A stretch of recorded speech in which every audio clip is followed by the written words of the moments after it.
Cargo ships సముద్ర దొంగల ద్వారా హైజాక్ గురి కాకుండా ప్రస్తుతం ఎటువంటి టెక్నాలజీ ఉపయోగించి మ్యారిటైమ్ రూట్లో కార్గో షిప్లకు ఫుల్ భద్రత కల్పిస్తున్నారో ఆ అడ్వాన్స్డ్ టెక్నాలజీ గురించి మనం ఈ వీడియోలో పూర్తిగా తెలుసుకుందాం.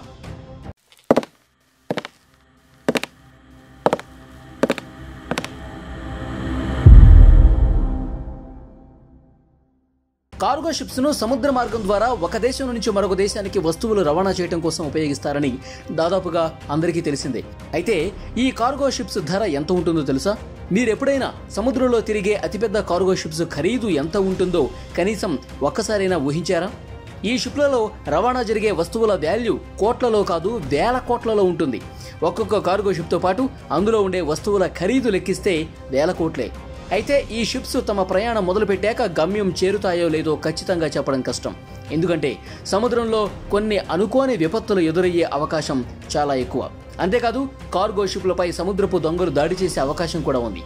సముద్రపు దొంగలను పైరేట్ అని పిలుస్తారు. ప్రపంచవ్యాప్తంగా ఇంటర్నేషనల్ మ్యారిటైమ్ ట్రేడ్ అంటే సముద్ర మార్గం ద్వారా ఎంత వ్యాపారం జరుగుతుందో తెలుసా? సముద్ర మార్గం ద్వారా ఎంత రవాణా జరుగుతుందో తెలిస్తే ఆశ్చర్యపోవాల్సిందే. రోడ్డు మార్గం ద్వారా కేవలం 20% మాత్రమే రవాణా అవుతుంది. కేవలం 80% రవాణా సముద్ర మార్గం ద్వారానే జరుగుతుంది. ప్రపంచవ్యాప్తంగా ప్రతి ఏడాది సుమారుగా 10 నుండి 11 బిలియన్ టన్నుల వస్తు రవాణా సముద్ర మార్గం ద్వారానే జరుగుతోంది. దీన్ని బట్టి అర్థమవుతుందా సముద్ర మార్గం ద్వారా వస్తువులను చేరవేసే కార్గో షిప్ ఎంత విలువైందో? ఈ షిప్స్ పై ఎప్పుడు దాడులు జరుగుతాయో ఊహించడం కూడా కష్టమే. గతంలో జరిగిన ఒక దాడి గురించి తెలిస్తే వింటేనే భయంగా అనిపిస్తుంది. International maritime bureau IMB annual report ప్రకారం పైరసీ అండ్ ఆర్మ్డ్ రాబరీ 2013లో ఒకసారి కాదు 2 సార్లు కాదు ఏకంగా 120 సార్లు కార్గో షిప్పుల మీద దాడి జరిగింది. ఈ దాడుల్లో కొన్ని షిప్పుల్లో వస్తువులు మాయమైతే ఇంకొన్ని దాడుల్లో ఏకంగా షిప్స్ కనిపించకుండా కనుమరుగైపోయాయి. సముద్రపు దొంగలు కార్గో షిప్పులను హైజాక్ చేసి దాడులకు పాల్పడతారు. ఎందుకంటే సముద్రం మధ్యలో కార్గో షిప్పులను దొంగలు హైజాక్ చేస్తే కాపాడేందుకు ఒక్కరు కూడా ఉండరు. కార్గో షిప్లో ప్రయాణిస్తున్న సిబ్బంది కనీసం వారిని వారు కాపాడుకునే పరిస్థితులు కూడా ఉండవు. అయితే కొన్ని మ్యారిటైమ్ ఏజెన్సీస్ ఉన్నాయి. వాటికి SOC సిగ్నల్ అంటే హెల్ప్ సిగ్నల్స్ పంపిస్తే ఇక ఏ దేశానికి చెందిన షిప్ హైజాక్ గురైందో ఆ దేశానికి చెందిన నౌకతో పాటు ఆ దేశానికి మిత్ర దేశమైన నేవీ సిబ్బంది కూడా అక్కడికి చేరుకుంటారు. అయితే వీరు అక్కడికి చేరుకునే లోపే సముద్రపు దొంగల దాడి వల్ల జరగాల్సిన నష్టం జరిగిపోతుంది. గతంతో పోలిస్తే ప్రస్తుతం టెక్నాలజీ కాస్త అభివృద్ధి చెందింది కాబట్టి వస్తువులను మోసుకెళ్తున్న కార్గో షిప్స్ సంరక్షణ కోసం షిప్లలో కొన్ని డిఫెన్స్ సిస్టమ్స్ ను కూడా అమర్చుతున్నారు. ఈ డిఫెన్స్ సిస్టమ్ టెక్నాలజీ గురించి తెలిస్తే వినడానికి ఆశ్చర్యంగా అనిపిస్తుంది. ఈ సిస్టమ్ వల్ల షిప్స్ సురక్షితంగా గమ్యానికి చేరుకుంటున్నాయి. కానీ అప్పుడప్పుడు కార్గో షిప్స్ హైజాక్ గురవుతూనే ఉన్నాయి. అయితే కార్గో షిప్లలో అమర్చే డిఫెన్స్ సిస్టమ్ మెకానిజం గురించి మనం ఈ వీడియోలో పూర్తిగా తెలుసుకుందాం. కేవలం ఒకే ఒక బటన్ నొక్కి డిప్లాయ్ ఎలా చేయొచ్చో చూద్దాం. Water cannons. కార్గో షిప్స్ చుట్టూ పెద్ద పెద్ద వాటర్ క్యానన్స్ అమర్చబడి ఉంటాయి. ఈ క్యానన్స్ నుంచి వాటర్ చాలా ఫోర్స్గా బయటకు వస్తుంది. కాబట్టి ఈ క్యానన్స్ ఆన్లో ఉన్నప్పుడు సముద్ర దొంగల నౌక కార్గో షిప్ వద్దకు చేరడం చాలా కష్టం. కొన్ని సందర్భాల్లో ఈ క్యానన్స్ నుంచి ఫోర్స్గా బయటకు వచ్చే నీటి వల్ల సముద్రపు దొంగల నౌక నీట మునగటం చాలాసార్లు జరిగింది. ఈ కెనాన్స్ వల్ల కార్గో షిప్స్ సురక్షితంగా గమ్యానికి చేరుకుంటున్నాయి. ఈ కెనాన్స్ వేగంగా సమర్థవంతంగా పనిచేస్తూ కార్గో షిప్లకు అత్యంత భద్రత కల్పిస్తాయి. Long range acoustic device LRAD long range distance communication ద్వారా సముద్ర దొంగలకు హాని కలిగించవచ్చు. అంటే దీని ద్వారా వచ్చే సౌండ్కు సముద్రంలో దొంగలు చాలా భయానికి గురవుతారు. దీనిని నాన్ లిథల్ వెపన్ అని కూడా అంటారు. ఈ డివైస్ నుండి విపరీతమైన సౌండ్ నేరుగా సముద్రపు దొంగల నౌక వైపు వెళ్లటం వల్ల ఒక్కసారిగా వారు భయపడి ఆ సౌండ్కు దూరంగా వెళ్ళిపోతారు. ఎందుకంటే ఆ సౌండ్ను భరించడం చాలా కష్టం. Anti boarding equipment. మనుషుల ద్వారా ఫిజికల్గా కార్గో షిప్ చుట్టూ ఒక కంచె నిర్మిస్తారు. దీంతో సముద్రపు దొంగలు షిప్లోకి సులభంగా చొరబడే అవకాశం ఉండదు. ఈ బోర్డింగ్ దాటుకుని దొంగలు లోపలికి ప్రవేశించడం దాదాపు అసాధ్యం. Specialised barriers. కార్గో షిప్లో స్పెషలైజ్డ్ బ్యారియర్స్ ఉంటే సముద్రపు దొంగలు నిచ్చెన వేసి షిప్లోకి ప్రవేశించే అవకాశం ఉండదు.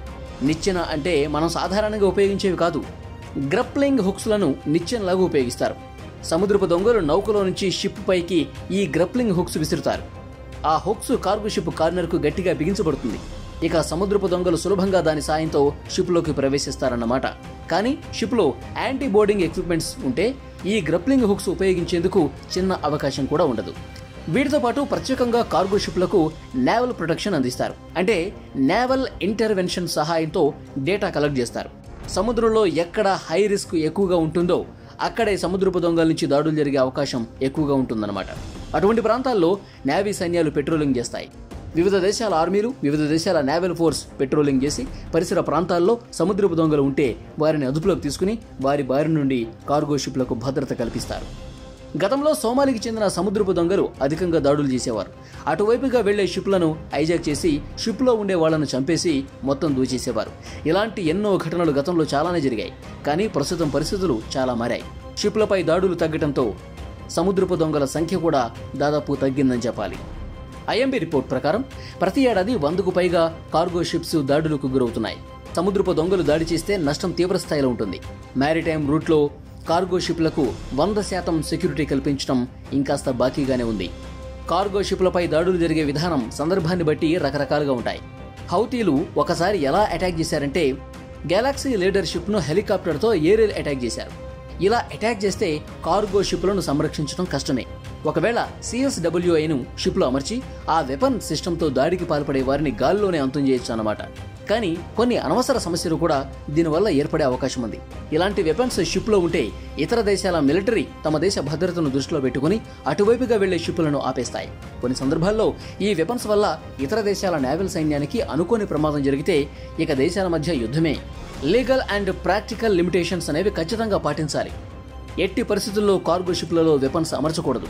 లేదంటే ఎన్నో రకాల వెపన్స్ ఇప్పటికే ఎన్నో షిప్స్లలో అమర్చేవారు. షిప్పుల్లో టన్నుల కొద్దీ వస్తువులు తీసుకెళ్తారు కాబట్టి పెద్ద పెద్ద వెపన్స్ ను అమర్చే అంత స్థలం, సౌకర్యం షిప్పుల్లో ఉంటుంది. షిప్లలో వెపన్స్ అమరిస్తే వివిధ దేశాల్లో ఉండే సీ లిమిట్స్ ను ఉల్లంఘించినట్టే. ఇక వెపన్స్ అమర్చిన ఏ షిప్ ను కూడా అటువైపు వెళ్లేందుకు అనుమతి ఉండదు. కాబట్టి కార్గో షిప్ తన ప్రయాణం మొదలుపెట్టి గమ్యానికి చేరుకునే లోపల ఎన్నో రకాల సమస్యలను అధిగమించాల్సి ఉంటుంది. మ్యారిటైమ్ ట్రేడ్లో ఇప్పటికీ కూడా సెక్యూరిటీ గ్యాప్స్ చాలా ఎక్కువగానే ఉన్నాయి. వీటికి సరైన చక్కటి పరిష్కారాన్ని తొందరలోనే కనుక్కోవాలి.